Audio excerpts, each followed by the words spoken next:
அனைவருக்கும் வணக்கம். இந்த பதிவு யாருக்குன்னு கேட்டிங்கன்னா, தேமுதிக கட்சியின் தலைவர் திருமதி பிரேமலதா விஜயகாந்த் அவர்களுக்கு. உங்களுக்கு தெரியாது எதுவும் கிடையாது. இருந்தாலும் இந்த பதிவை போட வேண்டிய ஒரு சூழ்நிலையில் தான் இதை நான் போடுறேன். என்னன்னு கேட்டிங்கன்னா, கேப்டன் விஜயகாந்த் அவர்கள் எவ்வளவு கஷ்டப்பட்டு, எவ்வளவு நஷ்டப்பட்டு, எவ்வளவு இடர்பாடுகளுக்கு இடையே தேமுதிகங்கிற கட்சி ஆரம்பித்து முதல்ல ஒரு சட்டமன்ற தொகுதியில் ஜெயிச்சு எம்எல்ஏ ஆகி, அடுத்ததாக பார்த்திங்கன்னா ஒரு மாபெரும் மாநாடை போட்டு அதன் மூலயமா பல லட்ச தொண்டர்களை திரட்டி தேமுதிக கட்சிக்கு ஒரு பலமான அடித்தளத்தை எடுத்துகிட்டு வந்து வச்சார். ஆனால் இப்போ தேமுதிக கட்சி எப்படி இருக்குது உங்களுக்கே தெரியும். இன்னும் 2 மாதத்தில் சட்டமன்ற தேர்தல் வரப்போகுது. அந்த சட்டமன்ற தேர்தலில் நீங்கள் யார் கூட கூட்டணியில் போகிறீங்க, எந்த கட்சியோட கூட்டணி வைக்க போகிறீங்கிறது தொண்டர்களுக்கு, அதாவது தேமுதிக தொண்டர்களுக்கு குழப்பமான மனநிலையில் தான் இருக்காங்க. ஏன்னு கேட்டிங்கன்னா, இப்படியே போயிட்டு இருந்தால் தேமுதிக தொண்டர்களும் சரி, நிர்வாகிகளும் சரி, அந்த கட்சியில் இருக்கிறவங்க எல்லாருமே சரி ரொம்ப துவண்டு போயிடுவாங்க. அதனால் சீக்கிரமே பிரேமலதா விஜயகாந்த் அவர்களே சீக்கிரமாக நீங்கள் ஒரு முடிவு எடுக்கணும். அதாவது என்னென்னு கேட்டிங்கன்னா, எந்த கட்சியில் கூட்டணி சேர போகிறீங்க, இல்லை கூட்டணி இல்லாமல் தனித்து நிற்க போகிறீங்களா, இல்லை கூட்டணி தான் வேணும் அப்படின்ட்டு நீங்கள் பிடிவாதமாக இருந்தால், இப்போ மற்ற கட்சியெலாம் அனைத்து இந்திய அண்ணா திமுகவாக இருந்தாலும் சரி, திமுகவாக இருந்தாலும் சரி, உங்களுக்கு ஒற்றை இலக்கத்தில் தான் எம்எல்ஏ சீட்டு கொடுக்குறதா சொல்லியிருக்காங்க. அது ஏற்றுக்கிட்டு அப்படி நிற்க போகிறீங்களா, இல்லை துணிஞ்சு ஒரு சுயமரியாதையை காப்பாற்றி தனித்து நின்று இந்த வர 2026 தேர்தலில் நீங்கள் சந்திக்க போகிறீங்களா அப்படிங்கிறத சீக்கிரமாக முடிவு பண்ணும். ஏன்னா கேப்டன் ரொம்ப கஷ்டப்பட்டு எவ்வளவு இடர்பாடுகளுக்கு இடையில் என்னென்னத்தையோ இழந்து என்னென்னமோ அவர் கஷ்டப்பட்டு உயிரை கொடுத்து சேர்த்து வச்சதெல்லாம், தான் உழைச்சி சேர்த்து வச்சது எல்லாத்தையும் நிறையா இழந்துட்டார். இன்னமும் சின்ன அவர் சேர்த்து வச்சதெல்லாம் இழந்துக்கிட்டு வரதா பொதுமக்கள் பேசிக்கிறாங்க. அதனால் இப்போ நீங்கள் கூடிய சீக்கிரம் விரைவில் முடிவெடுங்க. என்னன்னு கேட்டிங்கன்னா, இப்போ சட்டமன்ற தேர்தல் வரப்போகுது இல்லையா, இதுக்கு அவங்க கேட்குற சீட்டு தான் திமுகவும் நீங்கள் கேட்குற சீட்டை கொடுக்க மாட்டாங்குது, அனைத்து இந்திய அண்ணா திமுகவும் நீங்கள் கேட்குற சீட்டை கொடுக்க மாட்டாங்குது. அதனால் இப்படியே காலம் கடத்திட்டு போனால் என்ன ஆகுறது, தேமுதிக தொண்டர்கள் நிச்சயமாக ரொம்ப கஷ்டப்படுறாங்க, மனசளவில் கஷ்டப்படுறாங்க. என்னடா இப்படி போயிட்டுருக்கு, நம்ம கேப்டன் விஜயகாந்த் இருந்திருந்தால் இப்படிலாம் ஆயிருக்குமான்ட்டு. என்னமோ சூழ்நிலை காரணமாக அவருக்கு உடம்பு சரியில்லாமல் காலம் அவர் எடுத்துக்கிச்சு. ஓகே, இருந்தாலும் அவருக்கு அவர் இறந்ததுக்கு அப்புறமும் அவருக்கு உண்டான மரியாதை பெருசாக தான் ஆயிருந்தது.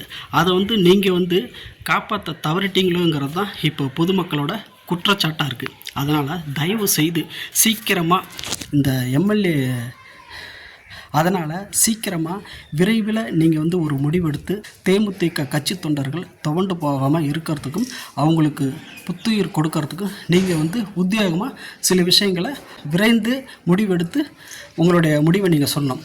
ஏன்னா புரட்சி கலைஞர் கேப்டன் விஜயகாந்த் கஷ்டப்பட்டு வளர்த்த தேமுதிக கட்சி இப்படியே போயிட்டு இருந்தால் அதில் பாதாளத்துக்கு தான் போகிற ஒரு சூழ்நிலை இருக்குது. அதனால் விரைந்து பிரேமலதா விஜயகாந்த் அவர்களே விரைந்து நீங்கள் முடிவெடுத்து உங்கள் கட்சிக்கும், உங்கள் கட்சி நிர்வாகிகளுக்கும், உங்கள் கட்சி தொண்டர்களுக்கும் ஒரு ஆணிவேராக இருந்து அந்த கட்சியை வழிநடத்திட்டு போனீங்கன்னா வருங்காலங்களில் இந்த தேமுதிக கட்சிக்கு மிகப்பெரிய எதிர்காலம் இருக்குது. அதனால் இப்போ நீங்கள் அண்ணா திமுக கூட தான் கூட்டணி போகணுன்னு ஒன்றும் கிடையாது, திமுக கூட தான் கூட்டணி போகணுன்னு ஒன்றும் கிடையாது. அவங்க தான் கேட்குற சீட்டு இல்லைன்னு சொல்லிட்டாங்களே, அப்புறம் எதுக்கு? அப்புறம் ஒரு சீட்டு மேல் சபை சீட்டு, அப்புறம் டெல்லியில் ஒரு சீட்டு, அதை வாங்கி என்ன பண்ண போகிறீங்க? இப்போ திமுக கூட தான் போகணுன்ட்டு நீங்கள் முடிவு எடுக்கிறதும், அனைத்து இந்திய அண்ணா திமுக கூட தான் நீங்கள் கூட்டணி போகிறதுங்கிறத உங்களுடைய தனிப்பட்ட விருப்பம். இப்போ அது கிடையாது. இப்படியே நீங்கள் இன்னும் காலம் தாழ்த்திக்கிட்டு இருந்தால் தேமுதிகவோட கட்சி தொண்டர்கள் மனதளவில் வலிமை இழந்துருவாங்க, மனதளவில் காயம்பட்டுருவாங்க. ஏன்னா இப்போவே ரொம்பவே மனதளவில் வலிமை இழந்து காயம்பட்டு தான் அவங்க இப்போ நடமாடிட்டு இருக்காங்க. பார்த்தீங்கன்னா ஒரு பெருமைக்குரிய விஷயம் நீங்கள் பண்ணியிருக்கீங்க. கடலூரில் ஒரு மாதத்துக்கு முன்னே மாநாடு போட்டு மிக பிரம்மாண்டமான லட்சக்கணக்கான தேமுதிக தொண்டர்களை வர வச்சுருக்கீங்க. அதில் பெண்களும் அதிகமாக இருந்தாங்க, ஆண்களும் அதிகமாக இருந்தாங்க, இளைஞர்களும் அதிகமாக இருந்தாங்க. அதில் விஜய பிரபாகரனும் அருமையாக பேசுனாங்க, நீங்களும் அருமையாக பேசுனீங்க. அப்புறம் கட்சி நிர்வாகிகளும் நல்லபடியாக அருமையாக பேசுனாங்க. மற்ற 2ஆம் கட்ட தலைவர்களும், தேமுதிகவோட 2ஆம் கட்ட தலைவர்களும் சிறப்பான உரையை எடுத்து வச்சாங்க.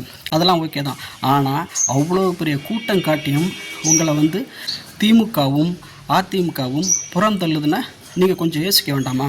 திரும்ப திரும்ப திரும்ப திமுகவோட பேசுகிறீங்க, அனைத்து இந்திய அண்ணா திமுகவோட பேசுகிறீங்க. எதுக்கு? உங்களுடைய மரியாதையை நீங்களே என்ன சொல்கிறது, நீங்களே அவங்களுடைய வாசல் போய் உங்களுடைய மரியாதையை, கட்சி மரியாதையை இழக்கிற மாரி இருக்குது. தயவு செய்து தேமுதிக கட்சி தொண்டர்களுக்கும் நிர்வாகிகளுக்கும் புத்துயிர் ஊற்றுற மாதிரி, புது ரத்தம் பாய்ச்சுற மாதிரி அருமையான முடிவை தீர்க்கமாக முடிவெடுங்க. அதுதான் தேமுதிக கட்சிக்கும் நல்லது, கட்சி தொண்டர்களுக்கும் நல்லது, உங்களுக்கும் நல்லது. ஏன்னா நீங்கள் கேட்டதை கொடுக்கலங்கும் போது விட்டுட்டு துணிஞ்சு நீங்கள் ஒரு முடிவெடுங்க. ஓகேங்களா? கூட்டணிங்கிறது நீங்கள் யார் கூட வேணாலும் பேசுங்க. கூட்டணி சரியாக அமையாத பட்சத்தில் சீக்கிரமாக ஒரு துணிஞ்சு ஒரு முடிவெடுங்க. இப்பொழுதைக்கு உங்கள் கட்சி, தேமுதிக கட்சி ஒரு அதல பாதாளத்தில் போயிட்டுருக்குங்கிறத தயவு செஞ்சு மறந்துடாதீங்க. தேமுதிக தொண்டர்களுக்கும் கட்சி நிர்வாகிகளுக்கும் மற்ற இரண்டாம் கட்ட தலைவர்களுக்கும் ஒரு ஆக்கமாகவும் ஊக்கமாகவும் விரைந்து முடிவெடுத்து இந்த கட்சியை, கேப்டன் விஜயகாந்த் கஷ்டப்பட்டு ஆரம்பித்த தேமுதிக கட்சியை வலுப்படுத்தணும்னு இந்த நேரத்தில் நான் தாழ்மையோட வேண்டி விரும்பி கேட்டுக்கிறேன். மீண்டும் அடுத்த பதிவில் உங்களை சந்திக்கும் வரை உங்களிடமிருந்து வணக்கம் கூறி விடைபெறுவது கவிஞர் குடந்தை எஸ். சிவராஜ். நன்றி, வணக்கம்.